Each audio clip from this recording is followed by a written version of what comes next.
죄송한데요. 직계 가족이 아니면 면회 안 됩니다. 최상병이 차갑게 말하자 할머니의 얼굴이 창백해졌다.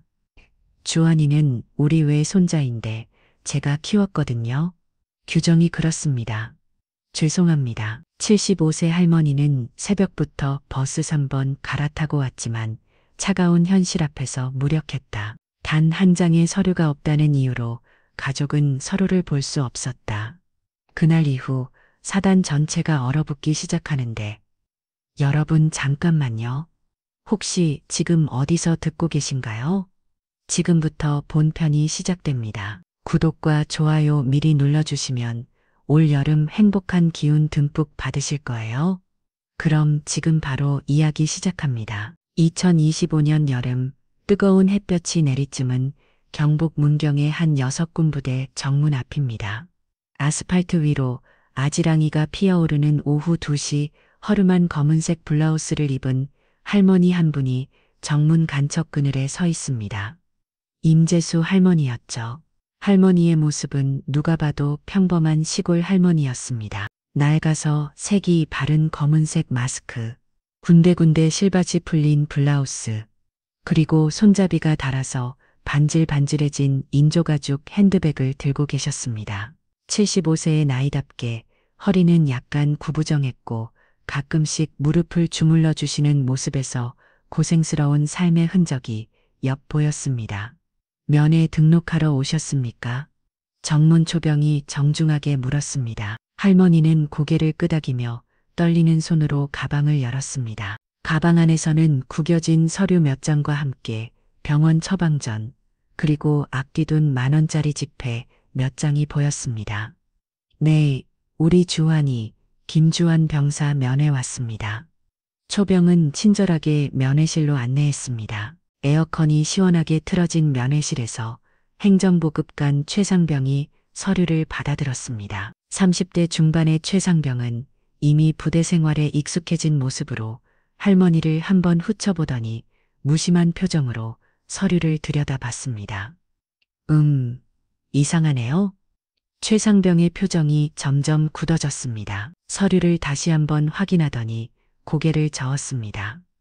죄송한데요. 이 서류로는 면회가 어려우실 것 같습니다. 할머니는 당황스러운 표정을 지었습니다. 무슨 말씀이세요?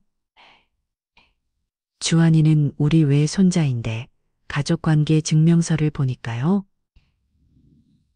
직계 가족관계가 확인되지 않습니다. 면회 규정상 직계 가족이 아니시면 면회를 허용할 수 없어요. 최상병의 말에 할머니의 얼굴이 창백해졌습니다. 직계 가족이 아니라요.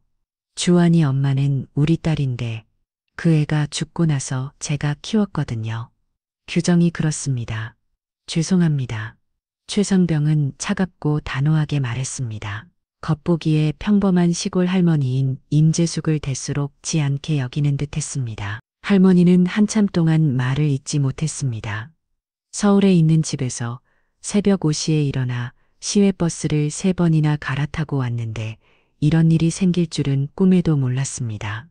그럼 주한이한테 연락이라도 해주실 수 있나요?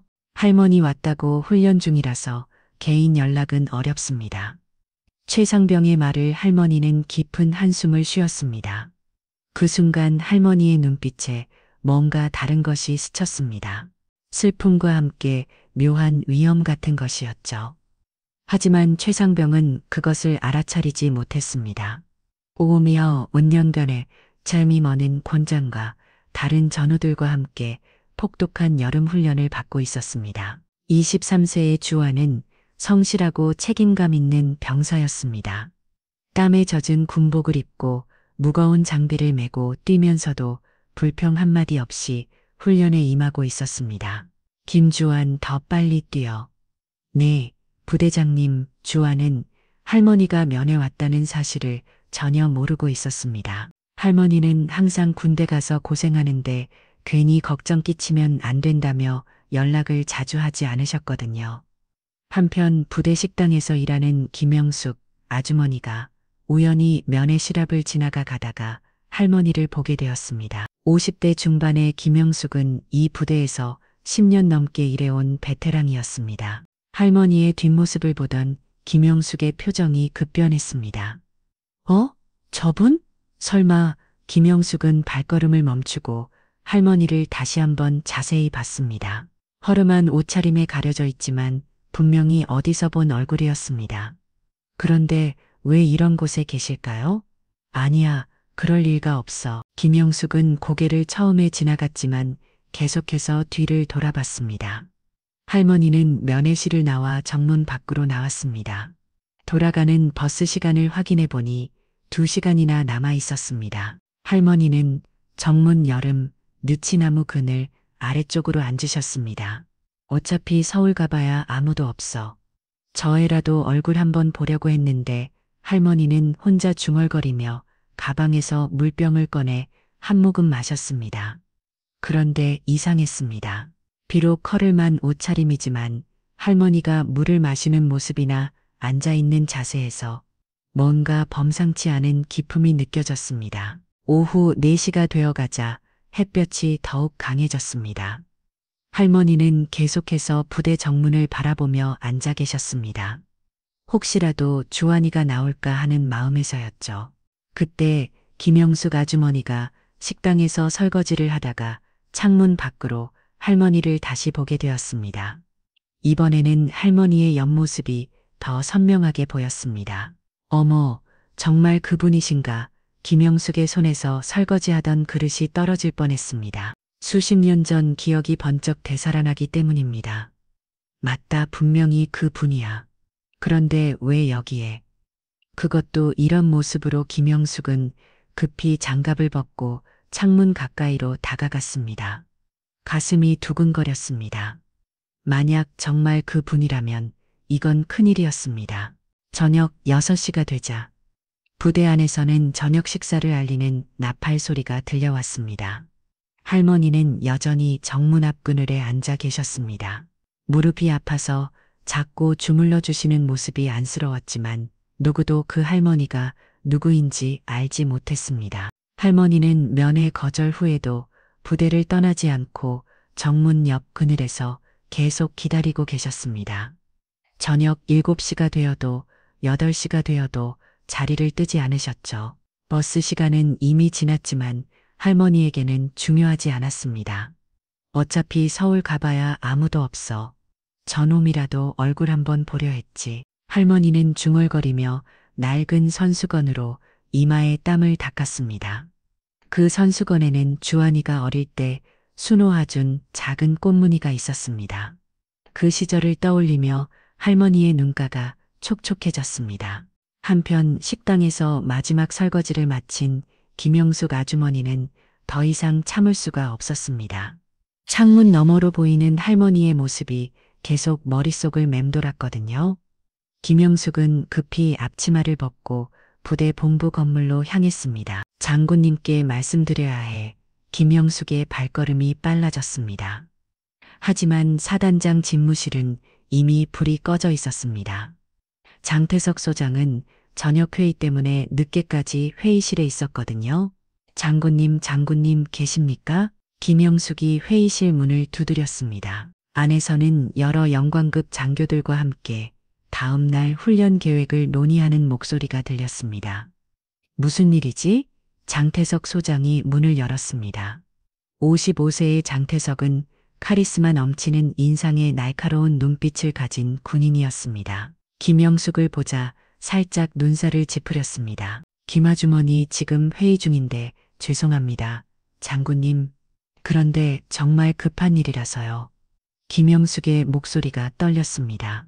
장태석은 김영숙의 심각한 표정을 보고 회의실 밖으로 나왔습니다. 무슨 일인가? 장군님, 그분 예전에 혹시 기억 안 나세요? 옛날에 포천부대 있을 때 김영숙이 말을 잇지 못하자 장태석의 표정이 굳어졌습니다. 무슨 말인지 모르겠는데 정문 앞에 할머니 한 분이 계세요. 면회 거절당하고도 계속 기다리고 계시는데 그분이 혹시 김영숙이 말을 마치기도 전에 장태석의 얼굴이 창백해졌습니다. 뭔가 떠오르는 기억이 있는 듯 했습니다. 어떻게 생긴 분인가? 75세 정도 되어 보이시고 검은색 옷 입으시고, 그런데 장군님, 그분 눈빛이 예전 그분과 똑같아요. 앱세이. 장태석은 한동안 말을 잇지 못했습니다. 그의 머릿속에는 수십 년 전 기억이 되살아나고 있었습니다. 젊은 시절 포천 부대에서 만났던 한 여자의 모습이 떠올랐죠. 설마 그럴까 장태석은 중얼거리는 창문 쪽으로 향했습니다. 멀리 정문 앞 그늘에 앉아 있는 할머니의 모습이 희미하게 보였습니다. 거리가 멀어서 얼굴은 잘 보이지 않았지만 뭔가 가슴이 두근거렸습니다. 그 시각 훈련을 마치고 돌아온 주하는 동료들과 함께 저녁을 먹고 있었습니다. 훈련으로 지친 모습이었지만 여전히 성실한 표정이었습니다. 야, 김주한 오늘 면회 왔던 것 같던데. 동료 병사 하나가 말했습니다. 면회요? 누가요? 주한이 고개를 겨울거렸습니다. 할머니 한 분이 왔는데 면회 안 되고 그냥 가셨다던데. 할머니라고요? 주한의 표정이 급변했습니다. 할머니가 얼마나 일이 있었나 생각해 봤지만 최근에 연락도 없었고 갑자기 올 이유가 없었습니다. 혹시 임재수 할머니셨나요? 그건 잘 모르겠고 행정실에 가서 확인해 봐. 주한은 급히 밥을 마저 먹고 행정실로 달려갔습니다. 최상병이 아직 남아서 일을 처리하고 있었습니다. 상병님, 오늘 저한테 면회 오신 분 계세요? 아, 너구나. 할머니 한 분 오셨는데 가족관계 증명이 안 돼서 면회 거절했어. 최상병의 말에 주한의 얼굴이 창백해졌습니다. 어떤 분이셨는데요? 임재수인가 그런 이름이었던 것 같은데. 에, 너 왜 할머니라고 하시더라? 에, 왜 할머니요? 그럼 정말 우리 할머니세요. 주한이 소리쳤습니다. 최상병은 귀찮다는 듯이 고개를 저었습니다. 그래도 규정이, 직계 가족이 아니면 면회 안 돼. 그럼 할머니는 어디 가셨어요? 글쎄, 그냥 가셨겠지만 주한은 급히 정문으로 달려갔습니다. 혹시라도 할머니가 아직 계실까 해서였습니다. 정문에 도착하니 초병이 교대하는 시간이었습니다. 혹시 할머니 한 분 보셨어요? 면회 거절당한 그분 말씀하시는 거예요? 아직도 저기 계세요. 초병이 정문 옆 그늘 가리켰습니다. 주한이 그쪽을 보니 정말로 할머니가 앉아 계셨습니다. 할머니. 주한이 달려가려는 순간 초병이 막았습니다. 잠깐 부대받고 그러는 못 나가요. 외박어가 없으면 그럼 할머니한테 연락이라도 규정상 어려워요. 주한은 절망적인 표정으로 할머니를 바라봤습니다. 불과 50m 거리에 할머니가 계시는데 다가갈 수도 연락할 수도 없는 상황이었습니다. 그때였습니다. 할머니가 몸을 흔들더니 갑자기 옆으로 쓰러졌습니다. 할머니. 주한이 소리쳤지만 부대 밖으로 나갈 수는 없었습니다. 초병이 급히 신고하고 곧 구급차 사이렌 소리가 울려 퍼졌습니다. 구급차에 실려가는 할머니를 보며 주한은 눈물을 흘렸습니다. 그리고 그 순간 김영숙 아주머니가 장태석 소장에게 전화를 걸었습니다. 장군님, 그 할머니 응급실에 실려갔습니다. 그런데 의식을 잃으면서 누군가의 이름을 부르셨어요. 누구 이름을? 장태석의 목소리가 떨렸습니다. 혜서가 화면사요. 그 말을 들은 장태석의 손에서 전화기가 떨어질 뻔했습니다. 구급차 사이렌 소리가 멀어져 가는 가운데 부대 안은 술 넘거리기 시작했습니다. 병사들 사이에서는 할머니가 쓰러지셨다더라. 면회 거절당하고 기다리다가 그랬다던데 하는 소문이 빠르게 퍼졌습니다. 주한은 정문 앞에서 멍하니 서 있었습니다. 불과 몇 분 전까지 할머니가 앉아 계시던 그 자리를 바라보며 자책감에 휩싸였습니다. 내가 미리 면회 신청을 해뒀어야 했는데. 주한의 눈에서 눈물이 흘러내렸습니다. 할머니가 얼마나 힘들게 여기까지 오셨을지, 면을 거절당하고 얼마나 실망하셨을지 생각하니 가슴이 미어졌습니다. 한편 장태석 소장은 집무실에서 한 장의 오래된 흑백 사진을 꺼내들었습니다. 사진 속에는 어린 시절의 자신과 젊은 여자, 그리고 다른 아이가 함께 찍혀 있었습니다. 사진 가장자리는 시간이 흘러 발에 있었고 접힌 자국들이 선명했습니다. 어머니 정말 어머니셨던 건가? 장태석의 손이 떨렸습니다. 이 사진은 입영 가기 전 마지막으로 생모와 찍은 유일한 사진이었습니다. 그때 장태석은 겨우 돌이 지난 아기였고 사진 속 젊은 여자가 바로 임재숙이었습니다. 어린 시절 양부모에게서 들은 이야기가 떠올랐습니다. 너를 낳아준 어머니는 어쩔 수 없는 사정으로 너를 우리에게 맡기셨다는 말이었습니다. 양부모는 좋은 분들이었지만 장태석은 항상 생모에 대한 그리움을 간직하고 살았습니다. 그때 태석아 라고 부르셨다고 했지 장태석은 사진을 가슴에 안으며 과거를 회상했습니다. 입영 당시 자신의 이름은 태석이었습니다. 양부모가 성을 바꿔주면서 장태석이 된 것이죠. 생모가 지어준 이름을 그대로 간직해준 양부모에게 감사했지만 정작 그 이름을 불러준 생모의 목소리는 기억하지 못했습니다. 어머니 정말 어머니였구나. 장태석은 급히 자리에서 일어났습니다. 지금 당장 병원으로 가야 했습니다. 그 시각 문경중앙병원 응급실에서는 임재숙 할머니가 의식을 잃은 채 응급처치를 받고 있었습니다. 의료진들은 할머니의 신원을 파악하려고 했지만 가방에서 나온 서류들로는 자세한 정보를 얻기 어려웠습니다. 보호자가 누구신지 아시는 분 계신가요? 간호사가 물었지만 함께 온 사람이 아무도 없었습니다. 할머니는 혼자 쓰러져서 구급차에 실려온 것이었습니다. 일단 신혼미상 노인으로 처리하고 방송을 통해 보호자를 찾아보겠습니다. 의사의 지시에 따라 병원 내 방송이 흘러나왔습니다. 신혼미상 노인 환자의 보호자를 찾습니다. 75세 정도의 여성 환자로 임재수로 추정되는 분입니다. 응급실로 연락 바랍니다. 그 방송을 우연히 들은 주한이 얼굴이 창백해졌습니다. 부대 내 라디오에서 흘러나온 방송이었습니다. 할머니 성함이 임재수? 그럴 리가 없는데 주한은 급히 행정실로 달려갔습니다. 최상병은 여전히 서류 정리를 하고 있었습니다. 상병님 병원에서 방송 나왔는데 임재수 할머니 보호자 찾는다고 해요. 그래서 최상병은 무심하게 대답했습니다. 그분이 우리 할머니세요. 제가 병원에 가봐야 해요. 야, 너 지금 뭔 소리 하는 거야? 외박허가도 없이 어떻게 나가? 주한은 점점 초조해졌습니다. 할머니와의 관계를 설명하려고 했지만 복잡한 가족사를 간단히 설명하기 어려웠습니다. 분명히 오셨던 것 같은데 왜 기록이 없죠? 주한이 과거면의 기록을 뒤져보려 했지만 할머니는 한 번도 공식적인 면회를 신청한 적이 없었습니다. 주한도 입대 후 할머니를 면회 가족으로 등록해 놓지 않았던 것입니다. 그때 부대 내 전화가 울렸습니다. 최상병이 전화를 받았습니다. 여보세요?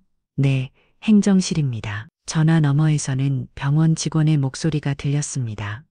혹시 김주한 병사 계신가요? 임재숙 할원이 관련해서 연락드리는 건데 최상병의 표정이 변했습니다. 주한을 바라보더니 전화기를 건네줬습니다. 너한테 전화야. 주한이 서둘러 전화를 받았습니다. 여보세요? 김주한 병사님이신가요? 저는 문경중앙병원 간호사입니다. 임재숙 할머니의 보호자가 맞으신지요?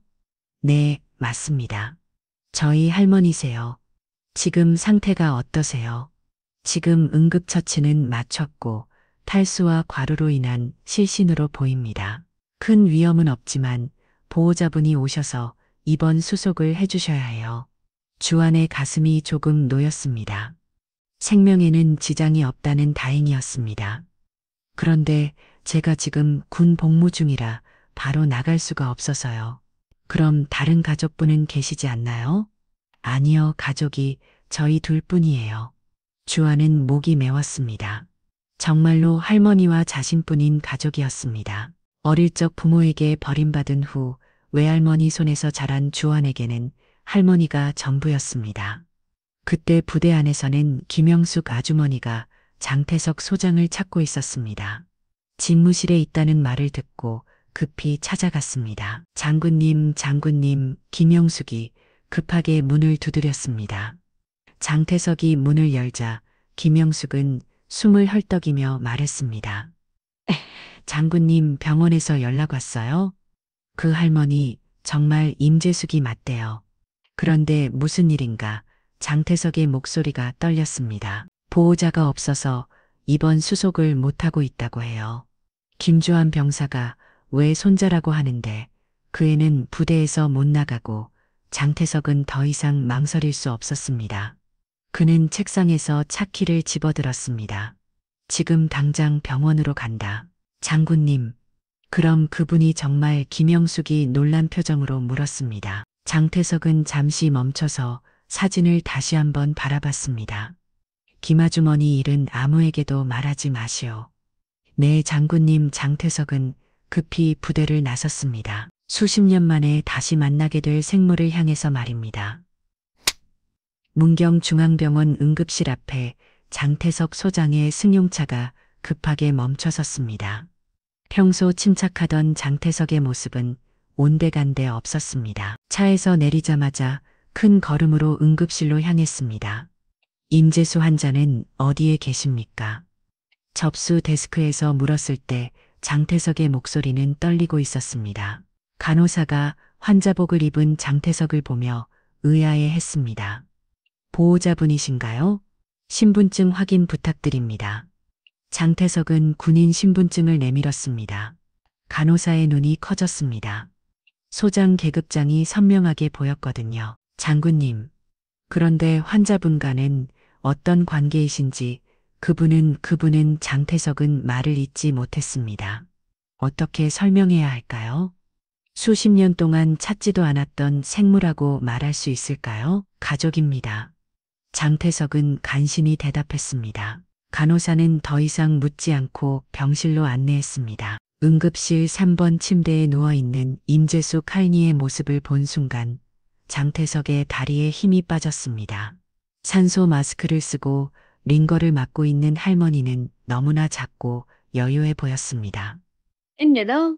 어머니, 장태석이 침대 옆에 다가가자 할머니의 눈꺼풀이 살짝 떨렸습니다. 의식이 돌아오고 있는 것 같았습니다. 환자분이 깨어나고 계시네요. 잠시만 기다려주세요. 의사가 할머니의 상태를 확인했습니다. 혈압과 맥박이 안정되고 있었습니다. 다행히 큰 문제는 없으신 것 같습니다. 탈수와 피로로 인한 일시적 실신이었어요. 하지만 연세를 생각하면 며칠 입원해서 관찰하는 게 좋겠습니다. 장태석은 고개를 끄덕였습니다. 그때 할머니의 눈이 천천히 떠졌습니다. 여기가 어디지? 할머니의 목소리는 가늘고 약했습니다. 주변을 둘러보던 할머니의 시선이 장태석에게 머물렀습니다. 당신은 누구신가요? 할머니는 장태석을 알아보지 못했습니다. 당연한 일이었습니다. 돌이 같이 난 아기였던 아들이 이제 55세의 장군이 되어 있었으니까요. 저는 장태석은 대답하지 못했습니다. 어떻게 말해야 할지 몰랐습니다. 그 시각 부대에서는 주한이 행정실에서 안절부절 못하고 있었습니다. 병원에서 입원 수속을 하려면 보호자가 필요하다고 했는데 자신은 나갈 수 없는 상황이었습니다.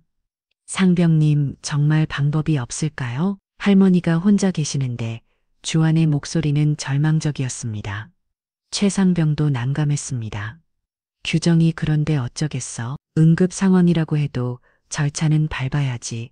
그럼 언제까지 기다려야 해요? 최소한 내일 아침에 부대장님 결재를 받아야 주한은 고개를 떨궜습니다.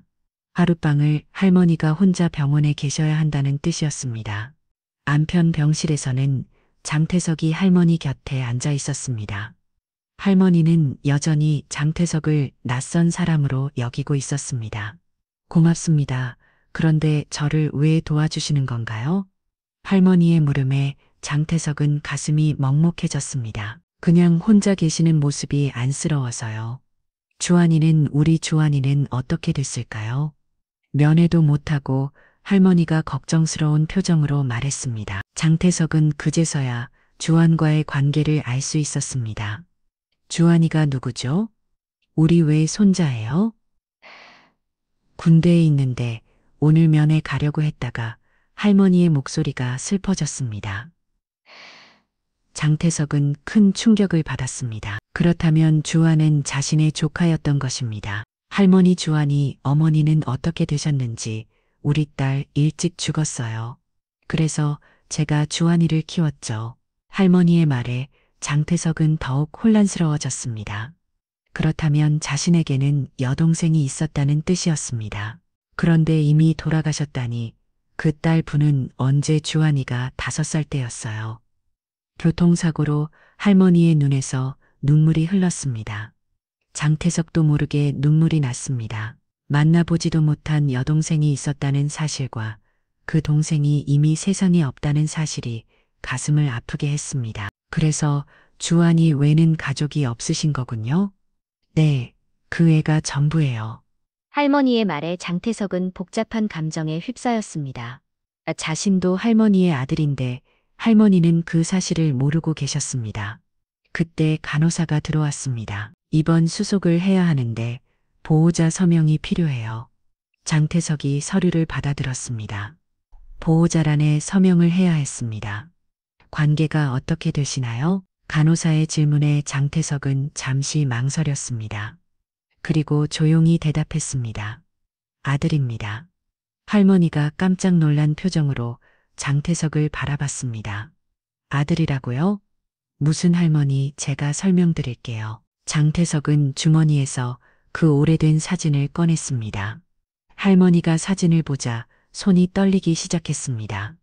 이게 어떻게 저는 할머니가 75년 전에 나오신 아들입니다. 장태석의 말에 할머니의 얼굴이 창백해졌습니다.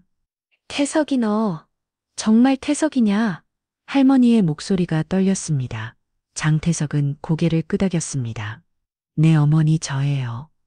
할머니는 한동안 장태석을 바라보다가 갑자기 울음을 터뜨렸습니다. 태석아, 우리 태석이 이렇게 훌륭하게 자랐구나. 장태석도 더 이상 참을 수 없었습니다. 할머니의 손을 잡고 고개를 숙였습니다. 어머니, 죄송합니다. 너무 늦었습니다. 병실은 감동의 눈물로 가득 찼습니다. 수십 년 만에 만난 모자는 서로를 꼭 끼워 안았습니다. 병실에서 모자 상봉의 감동이 채 가시기도 전에 장태석의 휴대폰이 울렸습니다. 부대에서 걸려온 전화였습니다. 장군님 어디 계십니까? 군단장님께서 긴급 보고를 요청하셨는데 참모장의 목소리였습니다. 장태석은 당황했습니다. 지금 이 상황을 어떻게 설명해야 할까요? 잠시 급한 일로 외출했습니다. 곧 복귀하겠습니다. 그런데 장군님, 김주한 병사가 계속 면회 허가를 요청하고 있습니다. 할머니가 입원하셨다면서요? 장태석은 잠시 멈칫했습니다. 주한이 자신의 조카라는 사실을 아직 아무도 모르는 상황이었습니다. 김주한 병사요? 네, 행정실에서 울고 있습니다. 할머니가 혼자 계신다고 장태석의 가슴이 먹먹해졌습니다. 자신의 조카가 할머니를 걱정하며 울고 있다니 말겠습니다. 제가 직접 처리하겠습니다. 이은 전화를 끊고 나서 장태석은 할머니를 바라봤습니다. 할머니는 여전히 장태석의 손을 꼭 잡고 계셨습니다. 어머니, 주한이가 지금 부대에서 어머니를 걱정하고 있어요. 주한이가 그 애가 알고 있나? 네, 병원에서 연락이 갔었거든요. 그런데 군대라서 나올 수가 없어서 할머니의 표정이 걱정스러워졌습니다. 그 애가 얼마나 걱정하고 있을까?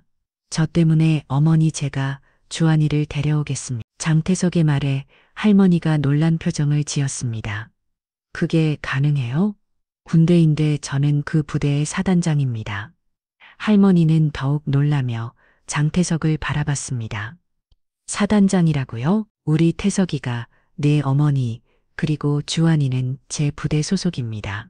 이 말을 들은 할머니는 운명이 신기함에 감탄했습니다.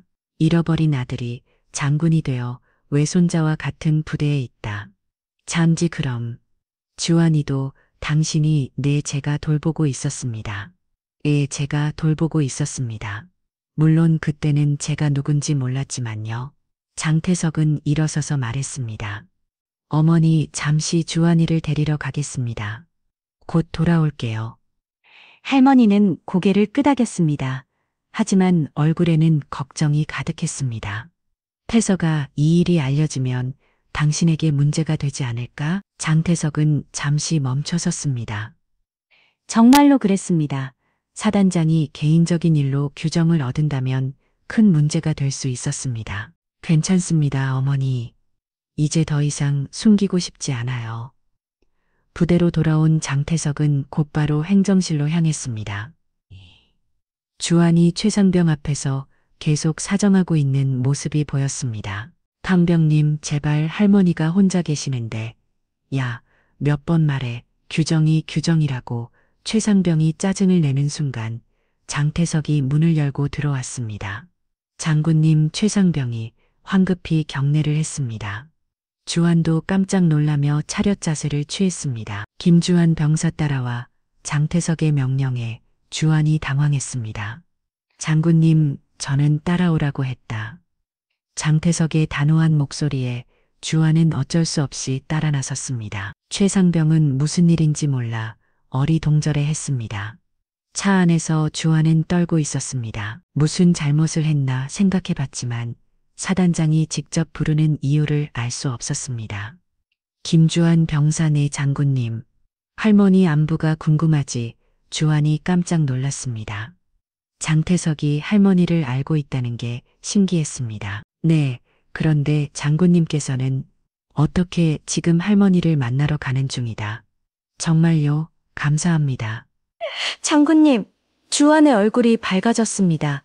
하지만 여전히 왜 사단장이 자신을 도와주는지 이해할 수 없었습니다. 병원에 도착해서 병실로 향하는 길, 장태석이 주한을 불러 세웠습니다. 김주한 병사, 들어가기 전에 할 말이 있다. 네, 장군님, 너와 할머니, 그리고 나 사이에는 특별한 인연이 있다. 주한이 고개를 겨울거렸습니다. 인연이라고 하시면 할머니는 나의 어머니다. 주한의 눈이 커졌습니다. 도저히 믿을 수 없는 말이었습니다. 네, 장군님의 어머니라고요? 그렇다. 그리고 너는 나의 조카다. 주한은 한동안 말을 잇지 못했습니다. 머릿속이 복잡해졌습니다. 그럼 장군님이 제 외삼촌이시라는 말씀이신가요? 그렇다. 나는 어릴 때 이 병을 갖고 너의 어머니는 할머니가 직접 키우셨다. 하지만 운명은 우리를 다시 만나게 했다. 주한의 눈에서 눈물이 흘렀습니다. 그동안 자신과 할머니만 있다고 생각했는데 이런 가족이 있었다니. 장군님, 아니 외삼촌님. 이제 들어가서 할머니를 만나자. 병실 문을 열고 들어가자 할머니가 반갑게 맞아주셨습니다. 주한아, 할머니. 주한이 할머니에게 달려가 안겼습니다. 할머니는 주한을 꼽겨하며 눈물을 흘렸습니다. 할머니 걱정 많이 했어요. 왜 연락도 없이 오셨어요? 미안하다, 주한아. 할머니가 깜짝 놀라게 하려고 했는데 다시는 이런 일 없도록 해요. 정말 무서웠다고요. 그 모습을 지켜보던 장태석의 마음도 따뜻해졌습니다. 이렇게 가족이 함께 있는 모습이 얼마나 소중한지 새삼께 달았습니다. 주한아, 이분이 누군지 아니? 할머니가 장태석을 가리키며 물었습니다. 네, 저희 사단장님이세요. 그런데 할머니는 사단장님을 어떻게, 이분은 너의 외삼촌이야. 주한이 다시 한번 놀란 별정을 지었습니다. 할머니로부터 직접 확인을 들으니 더욱 실감이 났습니다. 정말 외삼촌이세요? 장태석이 고개를 끄덕였습니다. 그렇다, 주한아. 그 순간 병실 밖에서 소란스러운 소리가 들렸습니다. 복도에서 사람들이 웅성거리는 소리였습니다. 저기 사단장님 차 아닌가? 장군님이 왜 병원에 계시지? 장태석의 표정이 굳어졌습니다. 벌써 소문이 나기 시작한 것 같았습니다. 병실 밖 복도에서 들려오는 웅성거림이 점점 커졌습니다. 장태석의 얼굴이 굳어졌습니다. 겸자장이 개인 병원에 있다는 소문이 퍼지면 큰 문제가 될 수 있었습니다. 장군님, 괜찮으실까요? 주한이 걱정스러운 표정으로 물었습니다. 장태석은 창밖을 바라보며 심각한 표정을 지었습니다. 아마 곧 군단에서 연락이 올 것이다. 과연 장태석의 예상대로 휴대폰이 울렸습니다. 화면에는 군단장이라는 글자가 선명하게 떠 있었습니다. 장태석 소장, 지금 어디에 있는가? 전화 너머 목소리는 차가웠습니다. 중장인 군단장의 목소리였습니다. 보고 드리겠습니다. 현재 문경중앙병원에 있습니다. 병원에 무슨 일인가? 개인적인 일로 부대를 이탈했다는 말인가?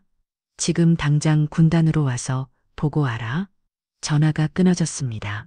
장태석의 얼굴이 창박해졌습니다. 할머니와 주환이 걱정스러운 표정으로 장태석을 바라봤습니다. 태석아, 너 때문에 문제가 생기는 거 아니냐? 할머니의 목소리가 떨렸습니다. 괜찮습니다. 어머니 이 정도는 감수할 수 있어요. 아니야. 내 때문에 내 인생이 망가지면 안 돼. 할머니가 침대에서 일어나려고 했습니다. 어머니 어디 가세요? 나는 그냥 집에 갈 거야. 너는 그대로 돌아가고 안 됩니다. 장태석이 강하게 말했습니다. 평생 숨어서 살았습니다. 이제는 더 이상 숨고 싶지 않아요. 그때 병실 문이 열리며 김영숙 아주머니가 들어왔습니다. 얼굴이 창박했습니다. 장군님 큰일 났어요. 무슨 일인가? 지금 부대의 기자들이 몰려오고 있어요. 사단장이 규정을 얻었다는 소문이. 장태석은 한숨을 깊게 쉬었습니다. 예상했던 일이 현실이 되고 있었습니다. 어떻게 알려진 거지? 최상병이 동료들한테 말한 것 같아요. 장군님이 갑자기 김주환 병사를 데리고 나갔다고. 주환이 자책하는 표정을 지었습니다. 쟤 때문에 이런 일이 아니다. 주환아, 이건 내 선택이었다. 장태석이 단호하게 말했습니다. 그리고 휴대폰을 꺼내 전화를 걸었습니다. 여보세요? 저는 장태석 소장입니다.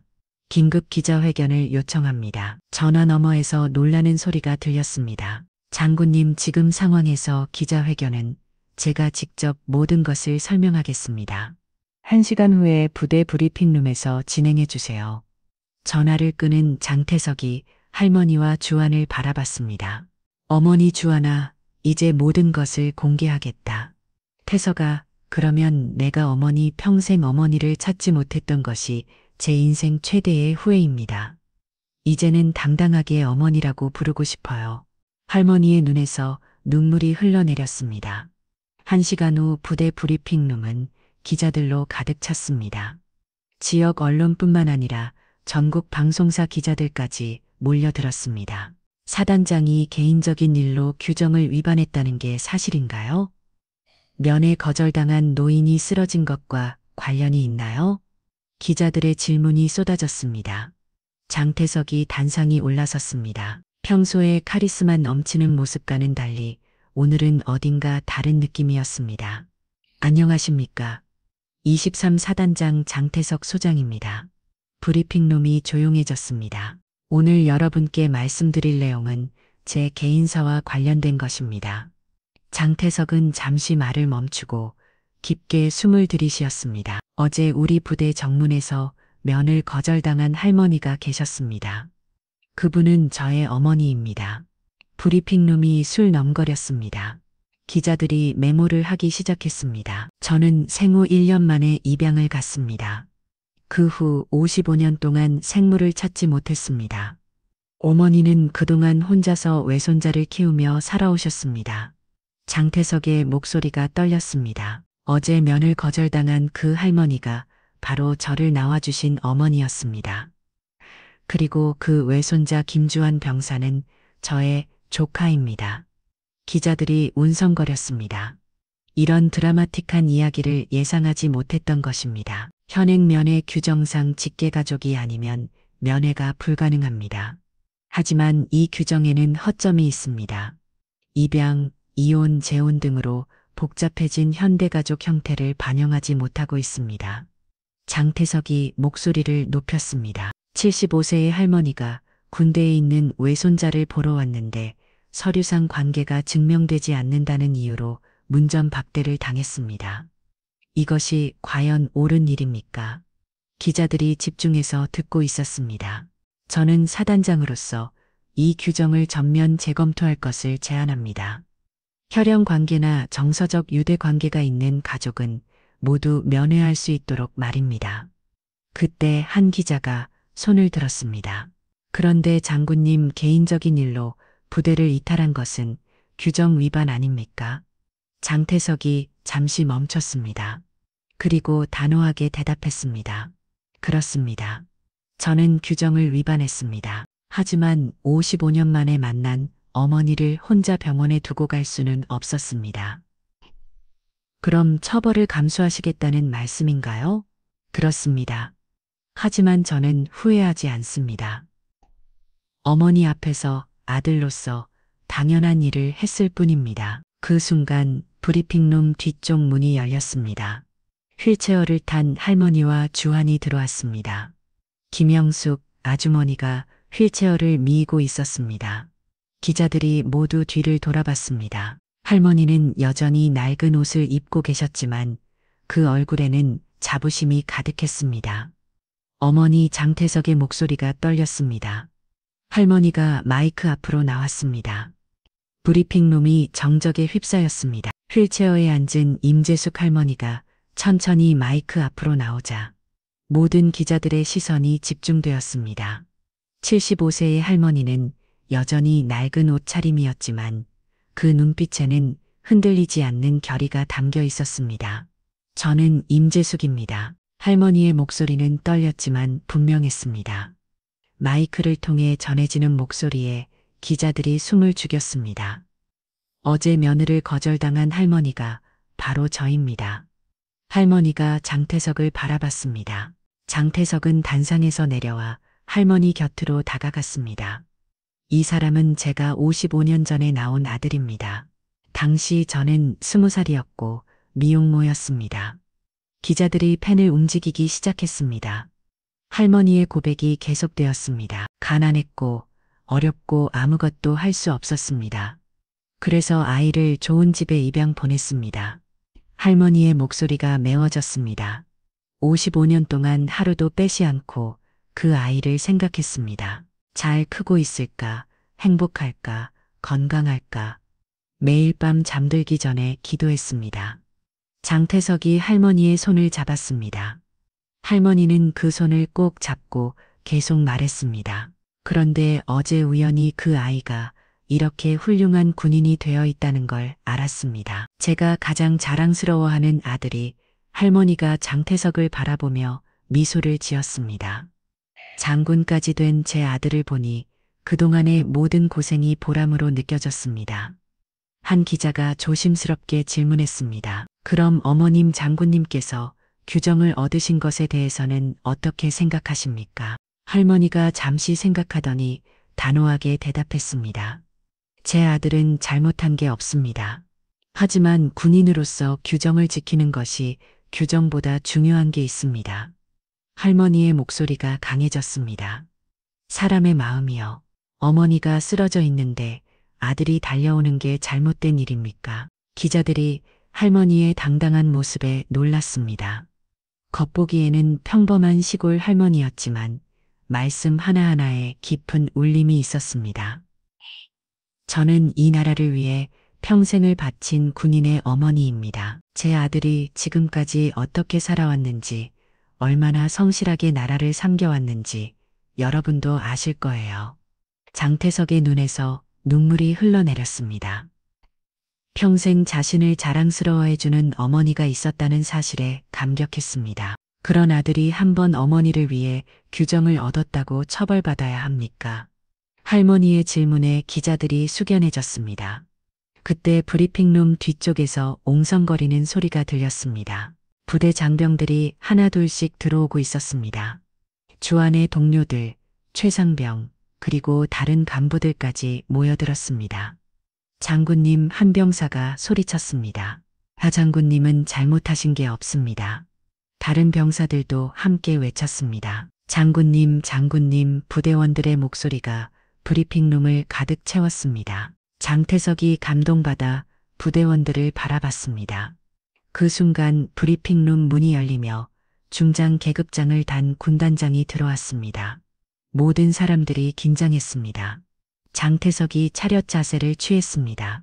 보고합니다. 23사단장 장태석 소장입니다. 군단장은 장태석을 바라보더니 할머니에게 다가갔습니다. 그리고 깊게 인사했습니다. 어머님 안녕하십니까? 저는 7군단장 김대성 중장입니다. 할머니가 놀란 표정을 지었습니다. 아, 네, 안녕하세요. 어머님께서 키우신 아드님은 우리 군의 자랑입니다. 23사단은 정군 최우수 부대로 평가받고 있습니다. 군단장의 말을 기자들이 주목했습니다. 그리고 어머님의 말씀이 옳습니다. 군단장이 마이크 앞으로 나왔습니다. 현재의 면회 규정은 현실을 반영하지 못하고 있습니다. 오늘 이 일을 계기로 전면 재검토하겠습니다. 기자들이 일제히 플래시를 터뜨렸습니다. 그리고 장태석 소장에 대한 처벌은 없을 것입니다. 브리핑룸이 박수 소리로 가득 찼습니다. 부대원들이 환호했습니다. 다만 군단장이 말을 이었습니다. 앞으로는 이런 일이 없도록 규정부터 바꾸겠습니다. 가족의 의미를 새롭게 정의하는 면에 규정을 만들겠습니다. 할머니가 군단장에게 고개를 숙여 인사했습니다. 감사합니다, 장군님. 어머님께서 감사드릴 일이 아닙니다. 오히려 제가 죄송합니다. 이런 불합리한 일이 일어나도록 방치했으니까요. 그때 한 기자가 마지막 질문을 했습니다. 장군님, 앞으로의 계획은 어떻게 되십니까? 장태석이 할머니와 주안을 바라봤습니다. 앞으로는 가족과 함께하는 시간을 더 늘리겠습니다. 55년 동안 못다한 효도를 하겠습니다. 할머니가 장태석의 손을 꼭 잡았습니다. 그리고 이 일을 계기로 가족 없는 병사들을 위한 따뜻한 면회 이날 행사를 정기적으로 개최하겠습니다. 기자들이 메모를 빠르게 적었습니다. 혈연 관계가 없어도 서류상 가족이 아니어도 진정한 가족의 마음으로 장병들을 아껴주시는 분들이 면회할 수 있는 제도를 만들겠습니다. 브리핑룸이 다시 박수로 가득 찼습니다. 기자회견이 끝나고 장태석은 할머니와 주안과 함께 조용한 곳으로 자리를 옮겼습니다. 어머니 이제 정말 당당하게 살 수 있겠네요. 태석아, 고마워. 평생 숨어서 살았는데 이렇게 자랑스럽게 아들이라고 말할 수 있게 되다니. 주안도 두 분의 모습을 보며 감동했습니다. 이제 우리는 진짜 가족이에요. 세 사람은 서로를 꼭 껴안았습니다. 55년 만에 찾은 가족의 따뜻함이 그들을 감쌌습니다. 3개월 후 가을이 깊어진 10월에 어느 토요일 오후였습니다. 23사단 부대 안에는 평소와 다른 훈훈한 분위기가 감돌고 있었습니다. 오늘은 가족 없는 병사들을 위한 따뜻한 면연의 날 첫 번째 행사가 열리는 날이었습니다. 부대 정문 앞에는 화려한 현수막이 걸려 있었습니다. 진정한 가족의 마음으로 함께하는 따뜻한 면연의 날이라고 적힌 글씨가 따뜻한 가을 햇살에 빛나고 있었습니다.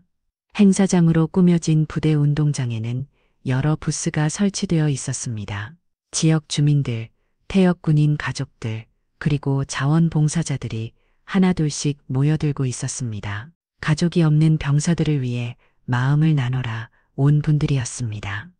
임재숙 할머니는 휠체어 대신 지팡이를 짚고 천천히 걸어오고 계셨습니다.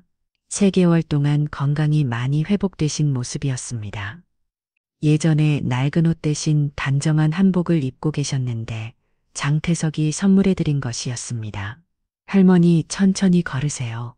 주안이 할머니의 발을 조심스럽게 부축했습니다. 주안은 오늘 특별히 면회 흐림고 입고 있었습니다.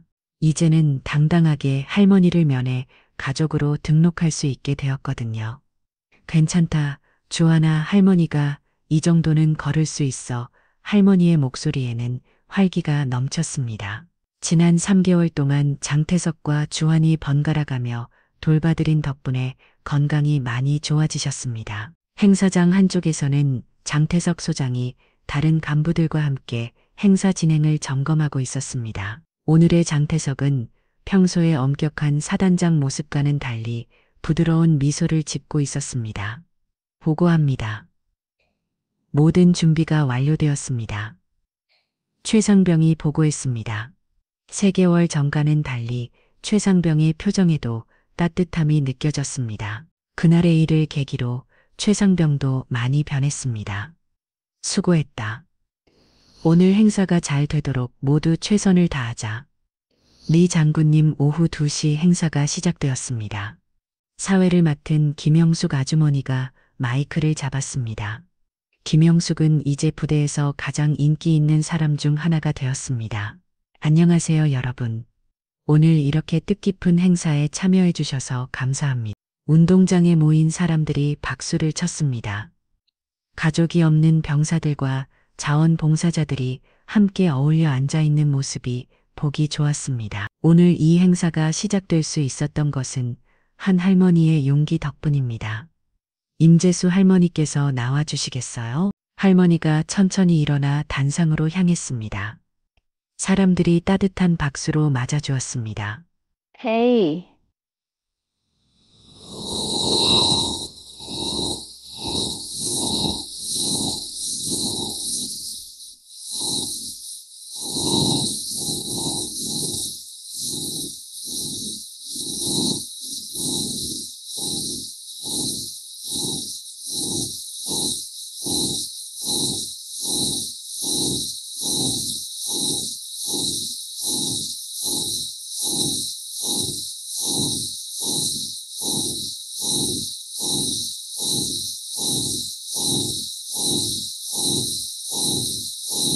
세개월 전만 해도 저는 외손자면에 한 번 가는 것도 쉽지 않은 평범한 할머니였습니다. 청중들이 조용히 귀를 기울였습니다. 하지만 오늘 이렇게 많은 분들과 함께 할 수 있게 되었습니다. 가족이라는 것이 꼭 혈연 관계만을 의미하는 게 아니라는 걸 배웠습니다. 할머니가 운동장에 앉아 있는 병사들을 바라봤습니다. 여기 있는 모든 젊은이들이 다 제 자식 같습니다. 이 나라를 지키기 위해 고생하고 있는 여러분 모두가 소중한 가족입니다. 병사들의 눈이 촉촉해졌습니다. 오늘부터는 여러분도 혼자가 아닙니다. 우리가 모두 여러분의 가족이니까요. 운동장이 뜨거운 박수로 가득 찼습니다. 할머니가 자리로 돌아가자 이번에는 장태석이 단상에 올랐습니다. 안녕하십니까? 23사단장 장태석입니다. 장태석이 할머니를 바라보며 미소를 지었습니다. 저는 55년 동안 가족을 잃고 살았습니다. 하지만 3개월 전 운명적으로 어머니를 다시 만날 수 있었습니다. 장태석의 목소리가 감동적이었습니다. 그 과정에서 깨달은 것이 있습니다. 진정한 가족은 서류나 혈연 관계로 만들어지는 것이 아니라 마음으로 만들어진다는 것입니다. 청중들이 고개를 끄덕였습니다. 오늘부터 이 부대의 모든 장병들은 혼자가 아닙니다. 여러분이 모두 이들의 가족이 되어주셨습니다. 그때 운동장 한쪽에서 한 병사가 손을 들었습니다. 장군님 말씀 한마디 하겠습니다. 장태석이 고개를 끄덕였습니다. 병사가 일어나서 말했습니다. 저는 고아원에서 자랐습니다. 지금까지 가족이라는 게 뭔지 몰랐어요. 병사의 목소리가 떨렸습니다. 하지만 오늘 처음으로 가족이 생긴 기분입니다.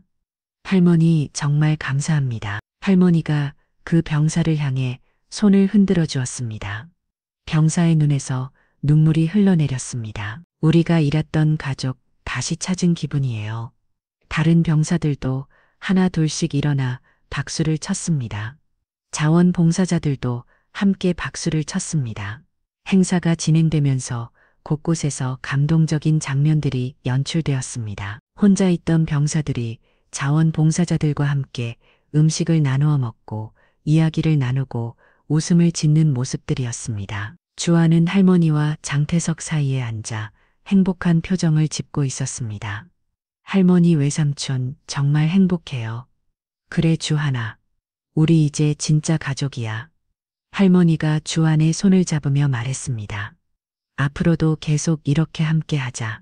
장태석도 두 사람의 손을 덮으며 말했습니다.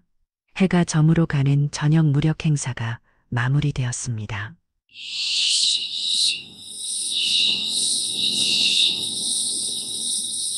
사람들이 하나둘씩 떠나가면서도 아쉬워하는 모습이었습니다. 다음 달에도 또 올게요. 우리도 기다리고 있겠습니다. 병사들과 자원봉사자들이 서로 인사를 나누었습니다. 마지막으로 남은 장태석 할머니 그리고 주한이 함께 부대를 바라봤습니다. 어머니 이제 정말 당당하게 살 수 있겠어요. 그래, 태석아 이제는 숨지 말고 당당하게 살자. 그리고 앞으로도 더 많은 가족들을 만들어가요. 주한의 말에 세 사람이 모두 웃었습니다. 저녁 하늘에 별이 떠오르기 시작했습니다. 세 사람은 서로를 꼽겨하며 새로운 시작을 다짐했습니다. 진정한 가족은 혈연으로 태어나는 것이 아니라 마음으로 만들어가는 것이라는 것을 모든 사람들이 깨달은 하루였습니다. 그렇게 그들의 새로운 인생이 시작되었습니다. 서로를 아끼고 사랑하는 진정한 가족으로서 말입니다.